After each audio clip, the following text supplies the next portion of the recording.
Dear Sir, there's a gentleman, rather the worse for wear, at Ryan's Fourth Ward polls, who goes under the cognomen of Edgar A. Poe, and who appears in great distress. He says that he is acquainted with you, and I assure you he is in need of immediate assistance. Yours, in haste, Joseph W. Walker. To Dr. J. E. Snodgrass. This was sent October 3rd, 1849, when Edgar Allan Poe turned up at a tavern in clothing that was not his own, acting very disoriented in a city in which he had lived for decades. Tonight, on the Dreary Midnight Podcast, the strange, mysterious death of Edgar Allan Poe. Good evening, and welcome to the Dreary Midnight Podcast. My name is Lisa, my pronouns are she, they. Let's get started. Poe was born in 1809 to two actors who died when he was 3. He was raised in Richmond, Virginia by James Allan. His adult life was plagued by trying to make writing work and only occasionally actually succeeding. He published his first book of poems in 1827 called Tamerlane and Other Poems. In 1829, he published again entitled Allaraf, Tamerlane, and Minor Poems. In 1831, he published his third book of poems and moved to Baltimore to live with his aunt, Maria Clem, and his cousin, Virginia. At the time, Virginia was around 9 and Poe was 21. They got married in 1836. Her paperwork said she was 21. She was 13. That's not weird. It is absolutely weird. In 1835, a year before his wedding, Poe moved to Richmond to edit for the Southern Literary Messenger. He spent most of the next decade or so editing and writing for various magazines, neither of which paid very, very well. In 1847, Virginia died. Some say she died a virgin at the age of 24.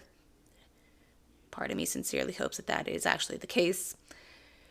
Poe died on October 7th, 1849. He was buried the next day, October 8th, though his gravesite was later moved. With that, let's get into the circumstances around his death. On September 27th, 1849, Poe boarded a ferry in Richmond. I saw two sources saying he was planning to head to New York, and another source said Philadelphia. Whichever one it was meant to be, he did not make it there. His whereabouts are unknown until he turned up in Baltimore on October 3rd. A printer named Joseph Walker found Poe outside Gunner's Hall Tavern in Baltimore, also called Ryan's Fourth Ward, and he was looking absolutely awful, wearing clothing that was not his own. The only common denominator that I saw was this battered-looking straw hat, and that the clothing did not fit well. Neither of those were apparently part of Poe's aesthetic, which is apparently very tailored and wearing all black. Walker eventually sent a note to Dr. J. E. Snodgrass, which was quoted at the top of the show. Snodgrass and Poe's uncle by marriage helped get Poe to Washington College Hospital up in Baltimore, where Dr. John Joseph Moran attended to him. After several days of various forms of distress, Poe died at the hospital on October 7th, 1849, just before dawn. He was 40 years old. There are several theories for what actually caused Poe's death. Let's go over a few of them. Number 1, alcoholism. When Snodgrass arrived on the scene, Poe apparently seemed pretty drunk. Clearly, if you're not thinking straight and you're not wearing your own clothes and you're in a city that you did not mean to land in, something happened. Could be malicious, could be not. Could have been just some random bender. Additionally, Poe had struggled with alcoholism in the past, so he may have encountered something malicious when he was drinking too heavily. So sort of all of the above situation. However, the main proponent for the alcoholism theory, from what I could tell, was Dr. Snodgrass, who was also very into the temperance movement, which preached complete abstinence from alcohol. But Poe had recently joined the Sons of Temperance in Richmond and seemed to be getting back on track at the time of his death. Relapses can happen, obviously, but Snodgrass may have pinned more of Poe's situation on alcohol than may have been warranted.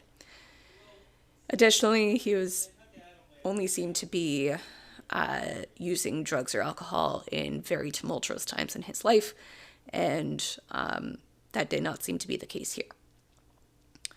Dr. Morin, the attending physician at Poe's death and the only doctor on the scene while he was at the hospital, Dr. Morin insisted that Poe had not consumed alcohol in the days leading up to his death, so withdrawal and the related complications may not have played into his death at all. Additionally, according to Britannica, quote, the duration of his final illness and the fact that he seemed to recover slightly in the hospital before worsening and dying also seemed inconsistent with alcohol withdrawal, end quote. So, while it is a distinct possibility, there are other items to consider. Theory number 2. Cooping. Cooping was a form of electoral fraud in the 19th century, where a man would be captured, beaten, plied with alcohol, and forced to vote for the same candidate multiple times in multiple disguises. I guess you have to do that when only white men are allowed to vote. Anyway, according to the Smithsonian Magazine, quote, voter fraud was extremely common in Baltimore around the mid-1800s, and the polling site where Walker found the disheveled Poe was a known place that Coopers brought their victims, end quote. Additionally, a sheriff's election was happening on October 4th, the day after Poe was found. The main point in favor of this is that it explains so much about Poe and his behavior that night. The tavern where he was found was a polling place, there was an upcoming election, he was wearing clothing that was not his own, and he seemed very disoriented in a city he'd lived for decades. If alcohol did not contribute to his disordered thought, a heavy beating certainly could have. Additionally, if he were plied with alcohol, as was common, then he wasn't intentionally falling off the wagon. Number 3, rabies. According to Britannica, one theory of Poe's death had to do with rabies. The main theory for this was a study out of the University of Maryland. I tried to follow the link provided, and I tried to Google around a little bit, and I could not find the link or any additional information about it. Britannica summarizes by saying the following, quote, Poe's delirium seemed to get better and then worsen again over the last days of his life, a pattern observed in patients with late-stage rabies.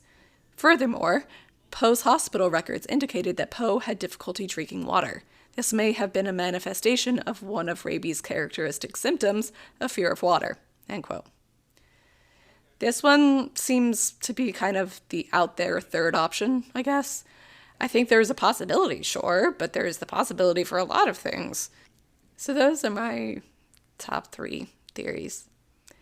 There are others, just sort of vague illness, other. There are theories that he was using some sort of other drug towards the time of his death. There are theories that it was some sort of suicide attempt. Whatever it was, he was buried 4 p.m. on Monday, October 8th, 1849 in Baltimore. His uncle Henry Herring provided the coffin, and another cousin provided the hearse. The entire ceremony lasted 3 minutes in cold, damp weather. Reverend Clem decided not to bother with a sermon because the crowd was too small. Sexton George W. Spence wrote of the weather, quote, It was a dark and gloomy day, not raining, but just kind of raw and threatening. Since he was buried on a dreary afternoon, that is where we end the Dreary Midnight Podcast. Don't forget to subscribe, rate, share with your friends, share with your family, and stay safe as you journey home on this dreary midnight. Good night.